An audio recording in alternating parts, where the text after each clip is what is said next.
Hari Om. So today we are going to learn a technique called Kapalbhati.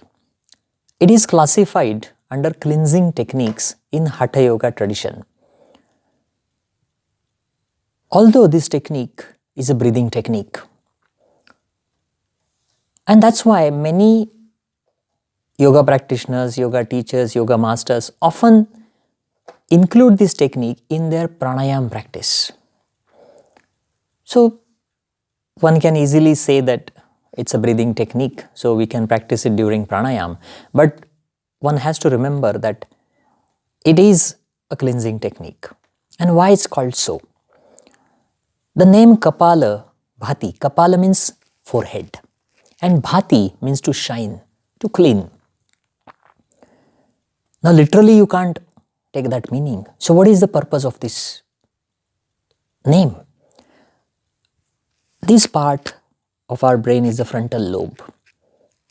And this is where we think. Our thoughts are in this area. Cleaning takes place in relation to our thinking. If we have so many thoughts, and if we practice Kapalbhati, the thoughts go away. And our mind is very clean and without any thought. And that's why the name Kapalbhati is given. Now this technique, although it has a very powerful effect on our mind, it is also very effective in many other problems, physiological issues. It's a very strong hyperventilation practice where the breathing rate goes up to 120 breaths per minute.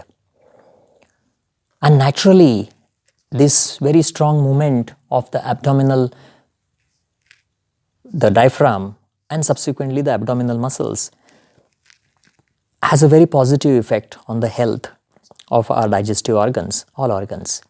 It improves the metabolism, it increases the metabolism. It is also very good to reduce the fats accumulated in this area. It does help improve the capacity of our lungs. It is a sympathetic stimulation, so you can see the heart rate going up after this. So it's also kind of cardio, but sitting in a meditative pose. Many times this technique was used by yogis who used to sit in meditation for long duration and they wanted to keep their heart fit. So they use this as a cardio exercise. Then this also is very good to clean the air passage. So before practicing pranayama, if you practice Kapalbhati, it's much more helpful. It also removes the impurities from our lungs. In today's world, we are exposed to pollution often. And there are very small particles, carbon particles and some other particles, they go into our lungs and they block the alveoli, the small sacs, air sacs. And that part of the lung we can't use.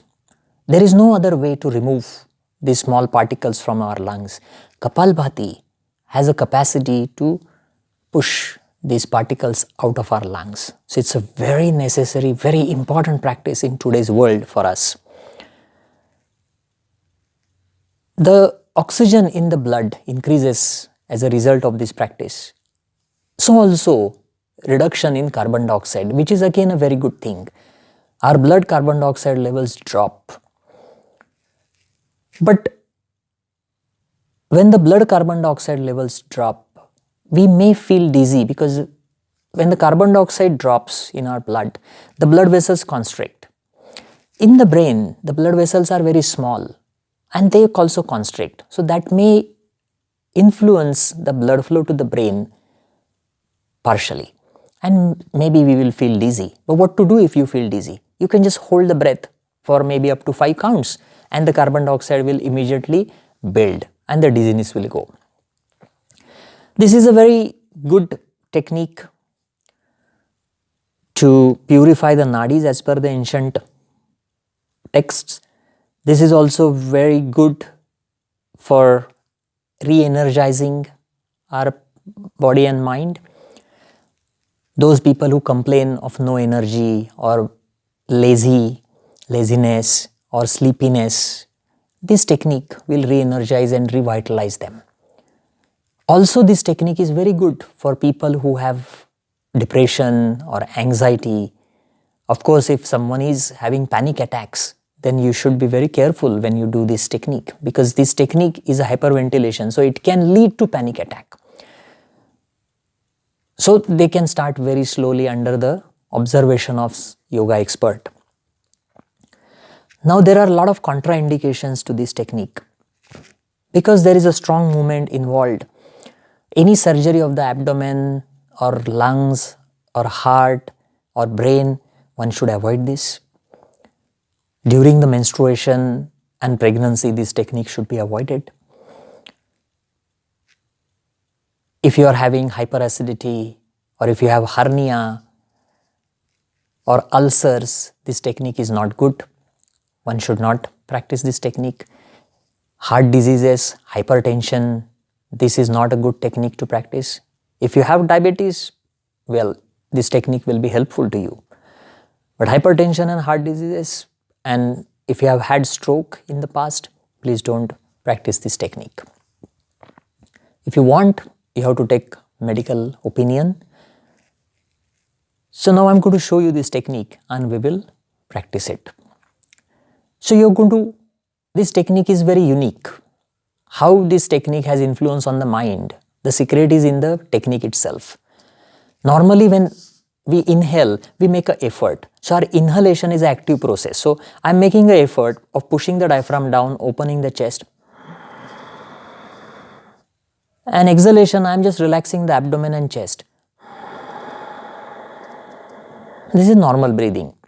In Kapalbhati, what I am doing is the exhalation that is generally passive in normal breathing, I am making it active in Kapalbhati. So I am forcefully exhaling and then I am letting the inhalation become a natural process, like normal, natural relaxation. So it's like, this is full exhalation. And then because the abdomen is gone quite a bit in, I'm just letting it relax. And when it relaxes, it comes out. That's when I inhale. So inhalation becomes passive and exhalation becomes active. So this is an opposite rhythm to our normal breathing. And that has an influence, strong influence on our brain. And this is how the frontal lobe of our brain is influenced. The brain is surprised at this opposite rhythm of the breathing.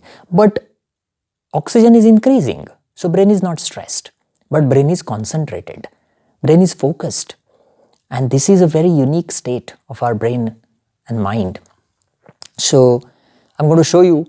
Of course, you need to use your core muscles. Your abdomen should work quite strongly in this. So you inhale first normally and then exhale forcefully.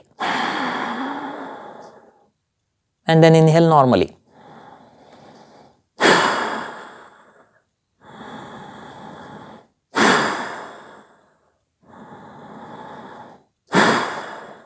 Often there is a tendency to raise the shoulders. No, keep them relaxed. Often there is a tendency to move the face. No, keep it relaxed. You don't have to make big sound. No need. Just go normally.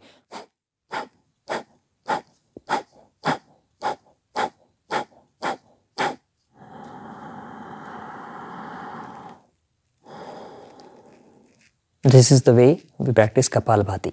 So we are going to practice 3 rounds of Kapalbhati. So first, sitting upright in a meditative pose. Keep your spine upright.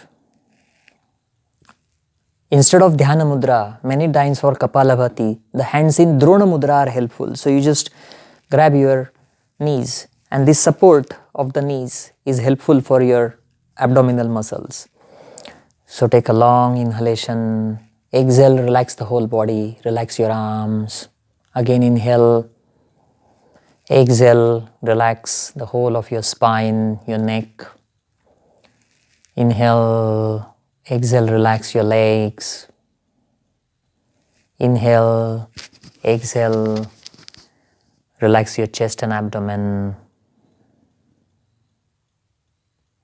Now long inhalation, long exhalation. We are going to start after one more round. Again long inhale and long exhale. Now we are going to start. Inhale, start. 1, 2, 3, 4, 5, 6, 7, 8, 9, 10. Normal breathing. Sometimes what happens is you forget to inhale properly. So you start exhaling, and after 4 or 5 rounds you run out of breath because you are not inhaling properly. So make sure that in between 2 rounds of exhalation there's a nice inhalation. That's why go slow first, then you can increase the speed once you understand. So again, long inhale, we'll start on the 3rd round. Exhale fully, 1. Inhale, 2. Exhale. Now 3rd round will start. Inhale, 3. Start. 1, 2, 3, 4, 5, 6, 7, 8, 9, 10. Inhale, normal, long inhalation. Exhale, relax. Do one more round, but now we'll do 25. Long inhalation, long exhalation. 1, 2. Long inhale, long exhale. 2. And 3rd round we'll start. Inhale and start. 1, 2, 3, 4, 5, 6, 7, 8, 9, 10, 11, 12, 13, 14, 15, 16, 17, 18, 19, 20, 21, 22, 23, 24, 25. Normal breathing.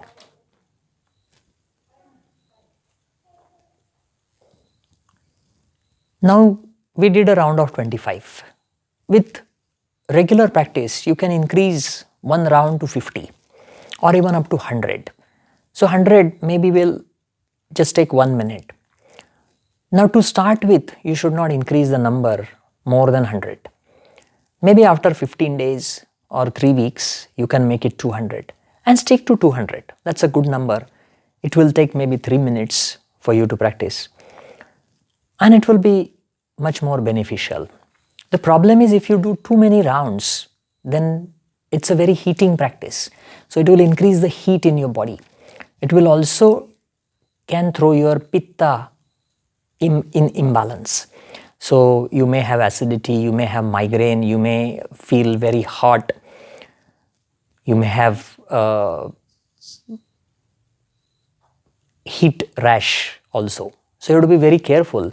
So after Kapalbhati, you may want to balance this practice with the Shitali Sitkari, the cooling breaths, for maybe 4 to 5 rounds. So this is about Kapalbhati, and it's very effective, and I hope you will include it in your day-to-day yoga practice. Hari Om.